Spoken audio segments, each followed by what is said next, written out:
నువ్వు ఉపవాసం నుండి ప్రార్థన చేయడానికి వచ్చావు. అలవాటుగా ప్రార్థన చేస్తావా?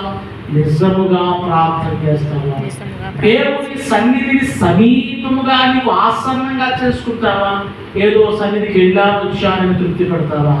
ఇది మనం ఆలోచించుకోవాల్సింది. ఈ మొదటి రాత్రి ఒక నిర్ణయం తీసుకోవాలి. ఈ 3 దినాలను సన్నిధిలో కనిపెట్టి నిజముగా నేను ఆయన సన్నిధిని అనుభవించాలి, నిజముగా దేవుని ఆత్మను తాకాలి, నిజముగా ప్రభు నాతో మాట్లాడాలి, వచ్చినటువంటి దైవజనుల ద్వారా దేవుడు నా మనోనేత్రం వెలిగించాలి అని నిజమైన సన్నిధిని మనము కోరుకుందాం.